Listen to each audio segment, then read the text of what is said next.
भाभी, भाभी, कहाँ मर गई हो? ये कहकर एक जोरदार चांटा अंकित ने संजना के गाल पर जड़ दिया। चांटा इतना जोर का था कि संजना जमीन पर गिर पड़ी। तभी घर के सभी लोग शोर सुनकर बाहर आ गए। संजना, क्या हुआ? अंकित, क्या गलती हो गई मुझसे? मैंने आपसे कहा था ना कि मुझे आज अपने कॉलेज में पार्टी में जाना है। मेरे कपड़े प्रेस करके रखना, पर आपने नहीं किया। पूरा दिन बस घर में घूमना और खाना, और काम ही क्या है आपका? भैया तो चले गए और इस जंजाल को हमारे गले बांध गए।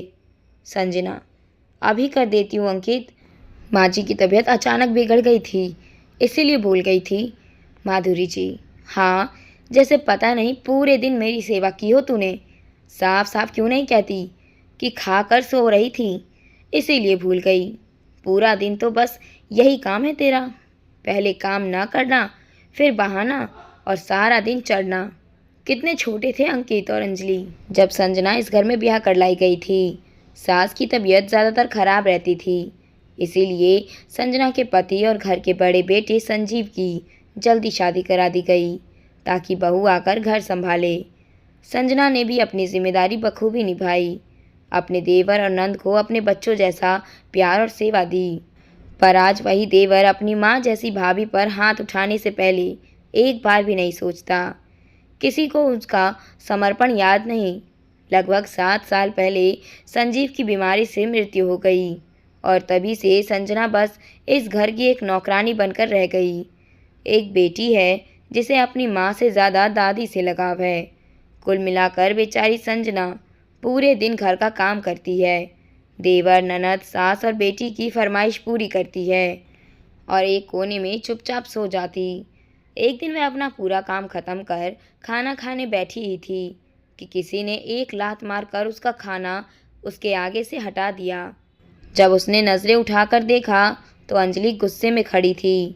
अंजलि, जब देखो तब रोटी ही तोड़ती हो। मुफ्त की रोटियां तोड़ तोड़ कर भैंस जैसी बनती जा रही हो।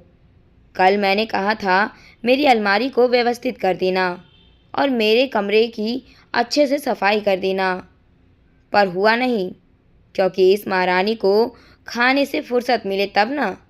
संजना, अंजलि, मेरा सम्मान तो नहीं करती, पर अन्य का तो सम्मान करो। संजना, अंजलि, मेरा सम्मान तो नहीं करती, पर अन्य का तो सम्मान करो। उनको कोई ऐसे पाँव लगाता है क्या? इतना कहना हुआ ही था कि अंजलि ने एक जोर का चाटा उसके गाल पर लगा दिया और कहा, आगे से जो कभी मुझसे ज़ुबान लड़ाई तो जिंदा जला दूंगी। सुनो, आज मैं माँ के कमरे में सो जाऊंगी और तुम आज रात ही मेरे कमरे की सफाई कर देना। संजना रोते हुए, पर इसमें तो काफ़ी समय लग जाएगा अंजलि, मैं सोऊंगी कब? सुबह 4 बजे ही जगना होता है, और अगर रात को आराम नहीं करूंगी तो सुबह काम कैसे कर पाऊंगी? अंजलि, एक रात जो नहीं सोगी तो कोई मर नहीं जाओगी, और यह तुम्हारी सज़ा भी होगी मेरी बात ना मानने की। संजना बिना कुछ कहे अंजलि के कमरे में चली गई। अंजलि के अपनी माँ के कमरे में जाने से संजना की बेटी जूही, जो हर रोज़ अपनी दादी के पास ही सोती थी, अपनी दादी से पूछती है, दादी, मैं कहाँ सोऊंगी? दादी, तू भी अपनी माँ के पास जाकर सो जा। जूही ना चाहते हुए भी अपनी माँ के पास जाती है, पर देखती है कि माँ अपने कमरे में नहीं है। उधर अंजलि के कमरे में संजना सफाई करते करते अपने स्वर्गवासी पति से कह रही थी, आप तो मुझे छोड़कर चले गए और मुझे यहाँ तिल तिल मरने के लिए छोड़ दिया। मैं तो सिर्फ जूही के लिए ही जिंदा हूँ और उसी के लिए ये सब सह रही हूँ। जानती हूँ वह भी मुझसे बात नहीं करती, पर मुझे दुख नहीं, क्योंकि इसी वजह से उसे इस घर में सब प्यार करते हैं, उसकी देखभाल करते हैं। मुझसे दूर रहकर ही अगर उसकी ज़िंदगी अच्छी है तो फिर वह मुझसे दूर ही भली, वरना मेरे साथ उसे भी ये लोग नौकरानी बना देते। पता नहीं भगवान को मुझसे क्या दुश्मनी है जो इतनी परीक्षाएं ले रहे हैं। जो मुझसे प्यार करते हैं सबको मुझसे दूर कर दिया। पहले आप, फिर पापा जी। पर यह सब मैं सहूँगी, क्योंकि हमारी बेटी के भविष्य का सवाल है। वह वकालत पढ़ना चाहती है, उसे मैं पढ़ाऊँगी। मैंने अपने सारे गहने बेचकर उसका दाखिला भी करवा दिया है। पर यहाँ भी माँ जी ने उससे कहा है कि यह उसके चाचा ने करवाया है। चलिए कोई बात नहीं, नाम किसी का भी हो, बस जूही का सपना पूरा होना चाहिए। एक बार उसकी ज़िंदगी बन जाए, फिर मैं भी आपके पास आ जाऊंगी। अगले दिन जब अंजलि अपने कमरे में आती है तो देखती है कि उसका कमरा पूरा चमक रहा है और भाभी वहीं कुर्सी पर सो रही है। अंजलि को संजना की हालत पर ज़रा भी तरस नहीं आया और उसे कुर्सी से गिराकर कहती है, इतना भी काम नहीं था जो इतनी सो रही हो। जाओ और अब मेरे लिए कॉफ़ी बनाकर ले आओ। संजना कॉफ़ी बनाने रसोई में जाती है कि अंकित अपना नाश्ता और माधुरी जी अपनी पूजा की थाली मांगने लगते हैं। संजना फटाफट कॉफ़ी का दूध चढ़ाकर माधुरी जी के लिए पूजा की थाली तैयार करने चली जाती है। थोड़ी देर बाद जब वह रसोई में वापस आती है तो देखती है कि जूही कॉफ़ी बनाकर अंजलि के लिए ले जा रही है। संजना को तो अपनी आंखों पर यकीन ही नहीं आ रहा था, पर जूही एक शब्द भी नहीं कहती। जब वह कॉफ़ी लेकर अंजलि के कमरे में जाती है तो अंजलि भी हैरान हो जाती है और उससे पूछती है, कल रात दादी ने अपने पास नहीं सोने दिया, इसलिए नाराज़ हो गई। जूही, बुआ, आपके लिए कॉफ़ी लाने से मेरी आपको नाराज़गी कैसे दिख गई? अंजलि, ये तो तू अपनी माँ की मदद कर रही है ना, ताकि दादी को गुस्सा दिला सके, इसीलिए ऐसा कहा। जूही, अपनी माँ की मदद करना कोई बुरी बात है क्या? अंजलि, नहीं, पर माँ जब तेरी माँ जैसी हो तब बुरी बात है। वह तो एक नंबर की कामचोर औरत है। एक बार जो उसकी मदद कर दी ना, फिर तो सारे काम तेरे।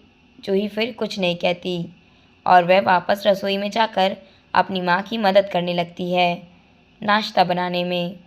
संजना, जो कभी प्याज आधा काट कर सब्जी चलाने जाती तो जूही बाकी का प्याज काट देती। जो संजना आटा परात में निकाल कर रखती तो जूही उसे गूंदने लगती। इस पर संजना को गुस्सा आ जाता है और वह कहती है, ये सब मैं अपना समय बर्बाद मत कर, अपनी पढ़ाई पर ध्यान दे। ये सब करने के लिए मैं हूँ।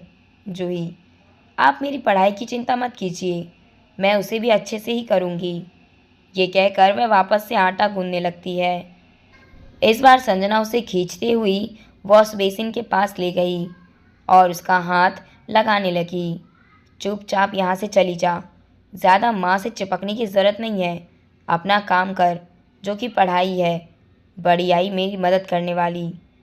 संजना के ऐसे रवैये को देखकर जूही वहाँ से फ़िलहाल तो चली जाती है, पर वह अपनी माँ की मदद करना बंद नहीं करती। उसकी संजना की मदद करने से घर में सब उसके पीछे पड़ जाते हैं। फिर एक दिन संजना जूही को एक चाटा मारती है, क्योंकि वह घर का पोछा लगा रही थी। संजना, किसने कहा तुझे ये सब करने को? अब जब मैं ही तुझसे दूर रहना चाहती हूँ, तू क्यों मेरे पीछे पड़ी है?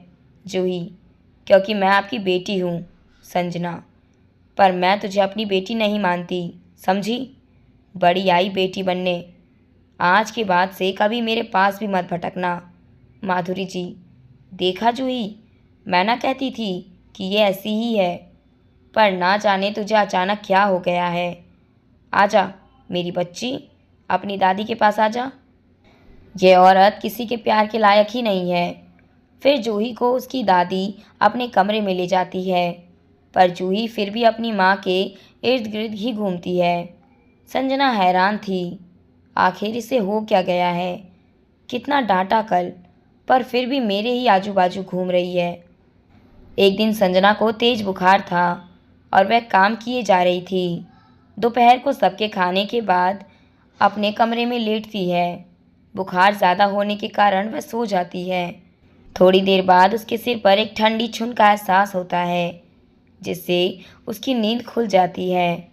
वह देखती है कि जूही बैठी उसे पानी की पट्टियाँ कर रही है। उसे अपने इतने करीब देखकर संजना तुरंत उठ बैठी और कहती है, तू क्या कर रही है यहाँ पर? किसने कहा तुझे ये सब करने के लिए? अरे मरूंगी नहीं मैं, और ना ही मैं तेरी सेवा की भूखी हूँ। तुझे एक बार में बात समझ नहीं आती? जा यहाँ से। जूही अब अपनी माँ को लिपट कर रोने लगती है। जूही का रोना संजना की बाहरी कठोरता को पिघला रहा था, पर फिर भी वह खुद को मजबूत कर कर कहती है, ये सब क्या नाटक है? जूही, माँ मुझे माफ़ कर दो। इस घर पर आप पर हुए अत्याचार को मैं देखती रही, पर कभी आपका साथ नहीं दिया, क्योंकि जब से होश संभाला दादी, चाचू और बुआ को आपकी बुराई करते ही देखा है। दादी ने तो ये भी कहा कि पापा को आपने ही मारा था और तभी से आपसे नफरत हो गई थी। संजना, और अब वो नफरत कहाँ गई? ऐसा क्या देख लिया तुमने जो अपनी माँ पर इतना प्यार आ गया? जूही, उस दिन बुआ दादी के कमरे में सोने आई थी और इसीलिए दादी ने मुझे आपके पास भेज दिया। मेरी इच्छा तो नहीं थी आपके पास सोने की, पर और कोई रास्ता भी नहीं था। जब मैं आपके कमरे में गई तो आप वहाँ नहीं थी। आपको ढूंढते हुए मैं बुआ के कमरे में पहुँची, जहाँ आपकी सारी बातें मैंने सुन ली, जो आप पापा को याद कर कर कह रही थी। आप इतने अत्याचार इसीलिए सह रही हैं ताकि मैं खुश रहूं।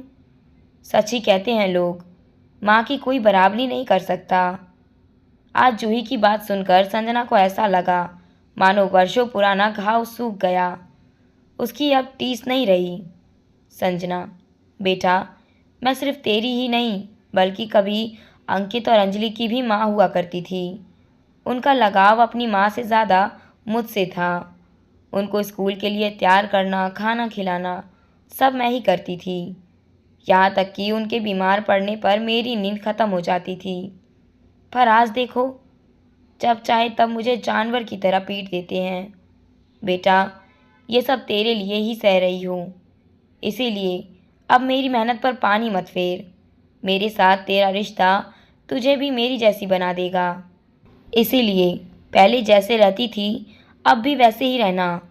मैं अपने ऊपर अत्याचार तो सह लूँगी, पर तेरे ऊपर अत्याचार सह नहीं पाऊँगी।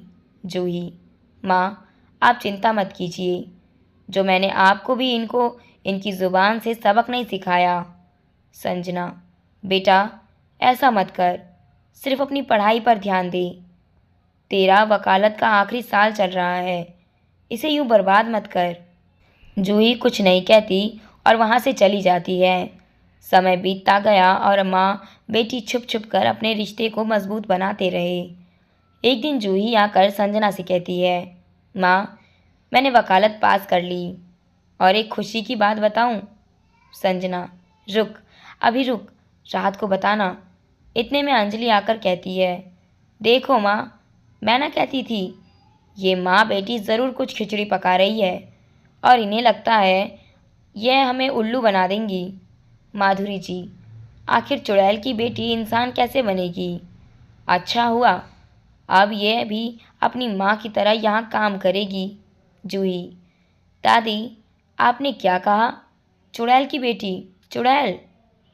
उस हिसाब से तो आप चुड़ैल की दादी हुई और अब से माँ की जगह इस घर में काम करेंगे आप लोग। और मम्मी, इनके साथ कोई नरमी मत बरतना, और जो यह काम करने से आनाकानी करे तो देना एक जोर का चाटा, जैसे ये आपको देते आए हैं। संजना, जूही, ये सब क्या बोले जा रही है? बड़े छोटों का कुछ तो लिहाज कर। अंकित, लिहाज? खुद इसके कान भरकर अब नाटक कर रही है। आपको तो मैं भी बताता हूँ। जूही, खबरदार चाचू, जो आपने माँ को हाथ भी लगाया, वरना अंजाम बहुत बुरा होगा। अंकित, छोटी सी लड़की अपने चाचा को धमकाएगी? रुक जा, आज तुझे भी बताता हूँ।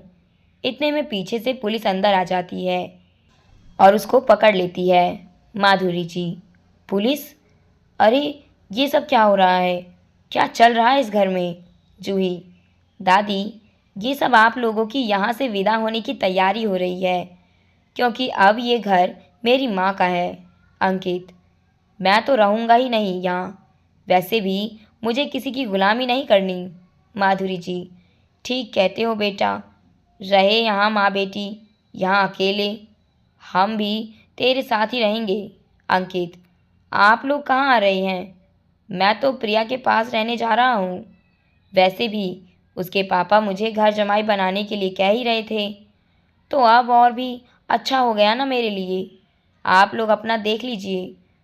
मुझे अभी इस घर से, यहाँ के लोगों से कोई रिश्ता नहीं रखना। शायद पुलिस को देख अंकित के होश उड़ गए थे और उसने यहाँ से भागने में ही अपनी भलाई समझी। माधुरी जी और अंजलि चुपचाप खड़ी हो गई। अब क्या ही बोलती। जूही, देखा दादी, चाचू ने तो एक पल में ही आप लोगों का साथ छोड़ दिया। अरे, जिस औरत ने बचपन से इन्हें संभाला, जब वह उन पर हाथ उठा सकता है तो उनके लिए एक रिश्ता बस एक सौदा ही है। अब आप लोगों का क्या कहना है? करेंगे मेरी माँ की सेवा या यहीं रहेंगे सड़क पर? संजना, नहीं लेनी मुझे किसी की सेवा और ना ही उनको घर से निकालना है। आखिर ये कहाँ जाएंगे बेटा? हम वैसे नहीं जो मजबूरी का फ़ायदा उठाए। तू भी ये सब अब छोड़ दे। हम सब इसी घर में रहेंगे। जूही, देखा दादी, इतना कुछ किया आप लोगों ने मेरी माँ के साथ, पर फिर भी इनसे आप लोगों का दुख देखा नहीं गया। पर याद रखना, अपने किए का इसी जन्म में भोगना ही पड़ता है। माँ ने तो आप लोगों को छोड़ दिया, पर भगवान आपको आपकी करनी की सज़ा ज़रूर देगा। फिर कुछ दिन बाद अंकित घर लौटता है और अपनी माँ के पैरों पर गिरकर कहता है, माँ, मुझे माफ़ कर दो। मुझे पता चल गया है, जहाँ अपनों का साथ नहीं होता वहाँ कुत्तों सी ज़िंदगी हो जाती है। प्रिया के पापा के लिए बस मैं उनका पालतू कुत्ता बनकर रह गया था। बात बात पर मुझ पर हाथ उठाते थे। मुझे वहाँ नहीं रहना माँ। माधुरी जी, पर अपनी भाभी के साथ तू भी तो वही करता था ना। अब चला जा यहाँ से। एक पल में अपनी माँ बहन को छोड़कर चला गया था। आज अगर तेरी भाभी ना होती तो शायद हम माँ बेटी भी किसी सड़क पर भटक रहे होते। और उन्होंने तो तुझे भी बड़ा किया है। शायद आज तू भी इस मुकाम पर ना होता जो तेरी भाभी ना होती। जा यहाँ से और अब कभी वापस मत आना। यह पीछे खड़ी संजना सुन लेती है, पर फिर भी वह अपनी सास को माफ़ नहीं कर पाती और एक ही घर में वह उनसे अजनबियों की तरह पेश आती है।